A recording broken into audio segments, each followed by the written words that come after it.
Hey all, I'm your host Michael and welcome back to Awful Stories. As always, if you enjoy, make sure to leave the video a like and consider subscribing if you're new. With that said, let's begin.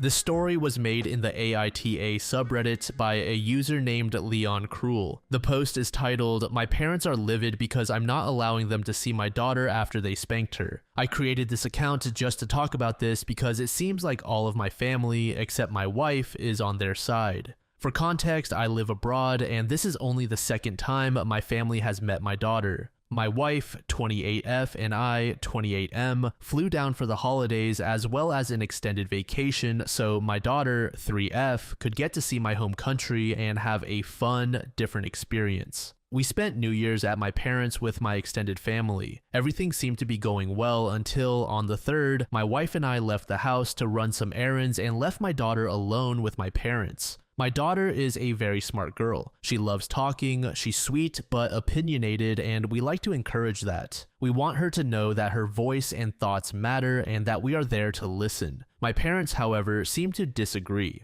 While we were out, my mom called me and told me that my daughter was being disrespectful. I asked her what she was doing and she told me that my daughter was arguing about the cartoon they had picked for her to watch and wanted to watch something else they didn't know. I understand we don't always have to give kids what they want, but I don't see the harm in that, especially because I don't exactly trust whatever they chose for her due to certain ideological differences we have. So I sent her a link to a YouTube series my daughter likes to watch and asked her to put that on instead and tell her that mom and dad would be back soon to talk to her. Next, my mom told me she had already taken care of it. I was confused as to what that meant, and she went on to say that she had spanked her to teach her not to argue.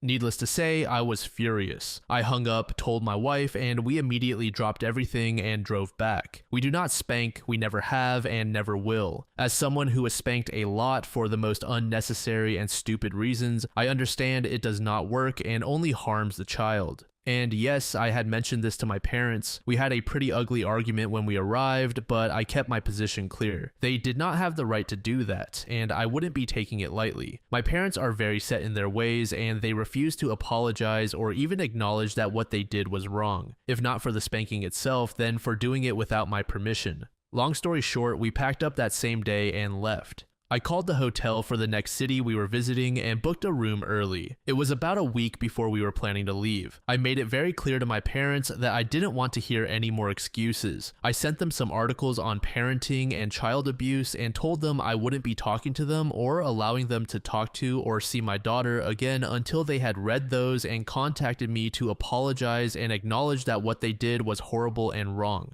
Fast forward to now, and it's been over 2 weeks, and all I've heard from them are enraged complaints about how they know what they were doing, because they did it to me and I turned out okay, so it must work, about how I'm being ridiculous and unfair because they were only trying to help, and because they don't get to see my daughter often since I live abroad. I've received calls from my sister, who is a lot like them, defending them, from my sister's husband, from his father, from 2 of my uncles, my father's brothers, and even from some of my cousins. To put it shortly, everyone is saying that I should forgive them and forget about it because they had good intentions and they don't get to see my daughter often, so I'm being unfair. We had plans to spend a few more days with my parents in early February before our flight home, but I canceled them. I still don't think I'm wrong, but I can partly see the reasoning behind the "they don't get to see her often" point, though I'm still very much not inclined to yield.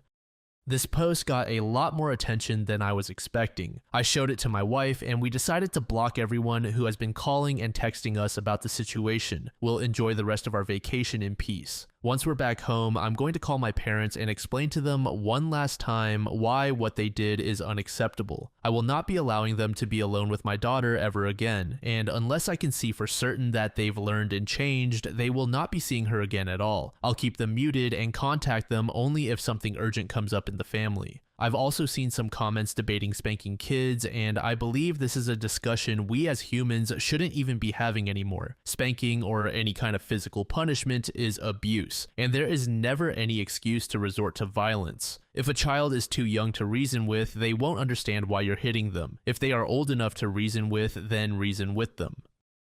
I believe in setting a kid straight when they're out of line, but I disagree with hitting. Some of the older generation is just so stubborn, and I've seen so many stories where conflict occurs over how to raise a child. In my opinion, as the grandparents, you need to step aside and understand that you're not the authority when it comes to your grandchildren. That aside, I'm imagining what it was like for this child. Keep in mind that this was only the second time she had met her grandparents, so this experience could have been traumatizing. I have traditional parents, and I certainly remember the times I was hit when I was younger for acting out. This next story was made in the same subreddit by a user named Heavy Leading. The post is titled, "I want to wear my late grandma's necklace at my wedding instead of the one my soon-to-be Mill is gifting me. Hi, my wedding is next week, and on Thursday, my soon-to-be Mill gifted me a very extravagant necklace set. I thanked her for it, and then she said it would look good on me at the wedding. I kind of froze and didn't know what to say because it seemed like it was assumed I'd wear it. I had been planning on wearing my late grandmother's necklace that she had left for me. I was very close to my maternal grandparents. My parents are doctors and had long hours, so I spent a lot of time with my grandparents and was very close to them. As it is, I get a bit sad that they aren't here for my wedding. I brought this up with my fiance and my parents. My fiance says he understands where I'm coming from, but said his mom really likes me, and that she gave that gift with a lot of love, and it would hurt her if I didn't wear it, that it could lead to misunderstandings in a new relationship. He said, obviously I have the final say, but he just wanted me to think about that before deciding.